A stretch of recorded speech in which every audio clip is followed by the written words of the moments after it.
जैसा कि आप जानते हैं, पिछले वीडियो से हमने कई सारे वीडियो हमारे आए होंगे, आपने देखे होंगे, नहीं देखे तो देख लीजिए। सेल के कोशिका अंगकों के बारे में डिस्कस कर रहे हैं, एक्टिव सेल ऑर्गेनल्स के बारे में। और लास्ट में जो मोस्ट एक्टिव है, अभी तो वैसे माइक्रोसोम्स और सेंट्रोसोम्स वगैरह हैं जो कम इम्पोर्टेंट हैं, लेकिन जो सबसे इम्पोर्टेंट लास्ट का ऑर्गेनल्स हम लेके चल रहे हैं वो है लाइसोसोम्स।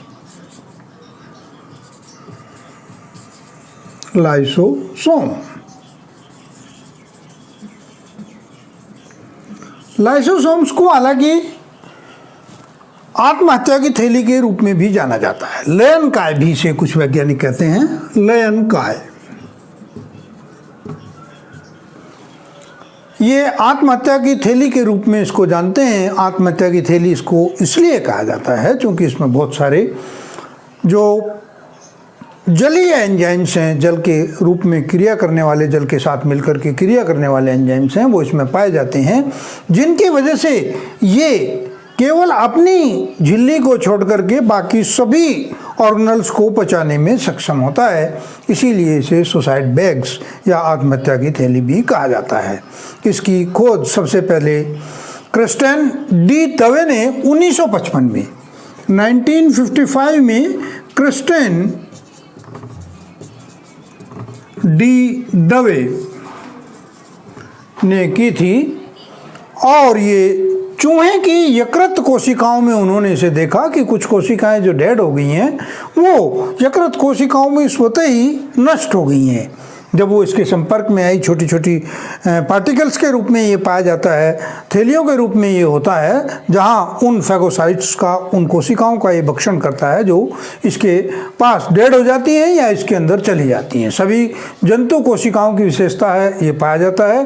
केवल जो मैमल्स हैं, अर्थात जिन्हें हम स्तनधारी कहते हैं, उनकी आरबीसीज, रेड ब्लड कार्पसल्स में ये नहीं पाया जाता, एब्सेंट होता है, अनुपस्थित होता है। आंत्र, यकृत, वृक्क, जो तीन मोस्ट इंपोर्टेंट हमारे ऑर्गन्स हैं, इंटेस्टाइन, लीवर और किडनी, तीनों में इसकी संख्या करोड़ों में पाई जाती है। लाखों और हजारों में नहीं, करोड़ों में पाई जाती है। बहुत अधिक मात्रा में ये पाया जाता है। प्राय गोलाकार रिक्तिकाओं की संख्या के रूप में होते हैं और इनकी संरचना 0.2 माइक्रोन से लेकर के 0.8 माइक्रोन तक होती है। 0.2 माइक्रोन से 0.8 माइक्रोन तक इनकी जो आकृति है, रचना है, स्ट्रक्चर्स है, वो है।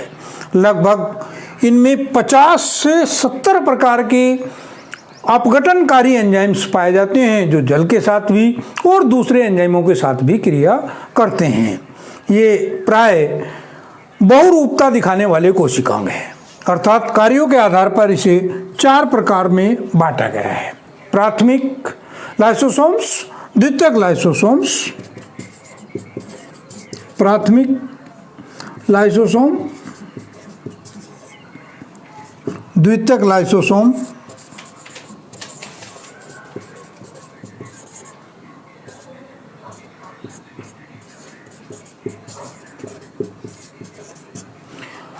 तीसरा अवशिष्ट राइबोसोम्स, अवशिष्ट, रेजिडुअल, अवशिष्ट लाइसोसोम। और चौथा ऑटोफेजल, ऑटोफेगस लाइसोसोम।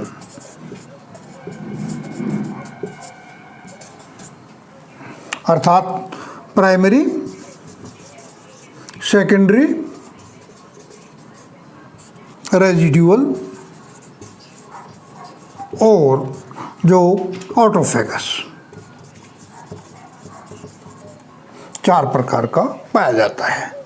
हालांकि स्ट्रक्चर कोई विशेष नहीं है, लेकिन जो भी वैज्ञानिकों के आधिकारिक रूप से मांगी गई है वो ये है कि यदि हम देखें तो जो एंडोसिस है, एंडोसिस एक प्रक्रिया है भोजन ग्रहण करने की, और जब किसी कोशिका के संपर्क में भोजन आता है तो वो उसके अंदर चला जाता है।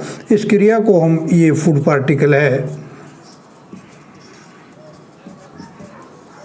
ये क्रिया जो है एंडोस्मोसिस, या एक तरह से कहें एंडोकार्पस कहलाती है। दूसरा, इसके बाद फैगोसोम्स, अर्थात ये पूरा जो फूड पार्टिकल्स है ये कोशिका के अंदर ले लिया जाता है और ये कहलाता है फैगोसोम्स। फैगोसोम्स आगे बढ़कर के सेकेंडरी फैगोसाइटोसिस में कन्वर्ट हो जाता है, यानी एक तरह से कहें जिस कोशिका में ही होता है वो दो भागों में बढ़ जाती है, एक छोटे भाग में एक बड़े भाग में, तो ये सेकेंडरी फैगोसोम्स।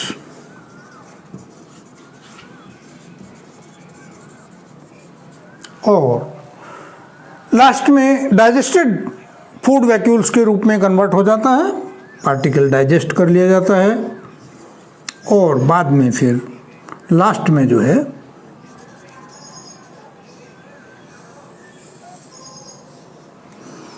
इसका पूरा एक्जोसाइटोसिस या